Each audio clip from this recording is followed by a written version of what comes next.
Il a vécu pour voler, il est mort pour la France. Aujourd'hui, dans le cadre du cercle Albert Roche, nous rendons hommage à un héros de légende, Georges Guynemer, pilote de chasse de la Première Guerre mondiale. À seulement 22 ans, il devient un symbole de courage, d'excellence et de dévouement, un modèle d'audace et d'humilité dont la devise résonne encore, faire face. Voici l'histoire d'un jeune homme qui s'est élevé dans le ciel jusqu'à devenir un mythe. Georges Guynemer naît le 24 décembre 1894 à Compiègne. Fils d'une famille aisée, il est un enfant fragile, souvent malade, mais sous ce corps frêle brûle une volonté immense. Il rêve d'aviation. En 1914, quand la guerre éclate, il n'a que 19 ans. Jugé trop faible pour l'armée, il est d'abord refusé.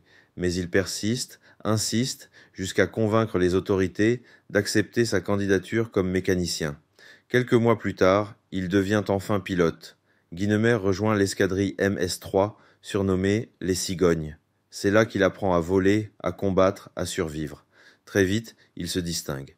Calme, précis, d'une concentration absolue. Son premier succès aérien a lieu en juillet 1915. Il abat un avion allemand après un duel spectaculaire. À partir de ce jour, le jeune homme timide devient une légende montante, probable.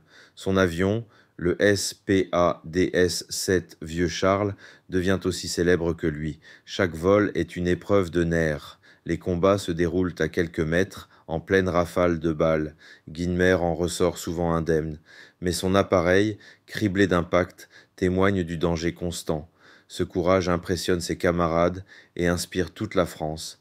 Il reçoit la Légion d'honneur à 21 ans, et pourtant, il reste d'une modestie désarmante. Pour Guynemer, voler n'est pas un métier, c'est un sacrifice. Il dit un jour, « Le risque est ma vie, mais le devoir est mon but ». Il écrit à ses parents, souvent avant le combat, des lettres empreintes de poésie et de lucidité. « Si je tombe, ce sera sans regret. On ne peut pas mourir mieux qu'en servant ces mots traduisent l'esprit du chevalier du ciel, à une époque où les pilotes sont perçus comme les nouveaux héros médiévaux. » En 1917, la guerre s'intensifie.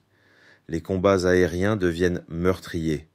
Guynemer multiplie les missions, parfois jusqu'à 5 par jour. Ses camarades s'inquiètent, il semble épuisé, mais il refuse le repos. Le 11 septembre 1917, il décolle pour une mission au-dessus de Polkapelle, en Belgique. On ne le reverra jamais, disparu en vol sans témoin. Son avion, son corps ne seront jamais retrouvés. La légende était née. Après sa disparition, la France entière le pleure. Les écoles, les places, les rues portent son nom. Les enfants récitent sa devise, « Faire face ». L'armée de l'air en fait un modèle de courage et d'exemplarité. Son escadrille, les Cigognes, devient emblématique. Guynemer incarne l'âme du pilote français, audacieux, fidèle et prêt à tout pour son pays. Georges Guynemer, c'est plus qu'un nom dans les manuels. C'est une leçon de vie, une inspiration pour toutes les générations. À travers lui, c'est la jeunesse française qu'on célèbre, celle qui croit, qui ose et qui sert sans compter. Dans un monde où tout va vite, où le courage semble parfois oublié, son histoire rappelle que le devoir, la passion et le dépassement de soi restent éternels. Georges Guynemer, le chevalier du ciel, l'as aux ailes d'or, l'âme française qui ne s'est jamais écrasée. Et toi, aujourd'hui, sauras-tu toi aussi faire face ? Je m'appelle Éric Lemaire, administrateur du cercle Albert Roche. Nous cherchons à préserver l'esprit de défense en France et je vous remercie de votre attention.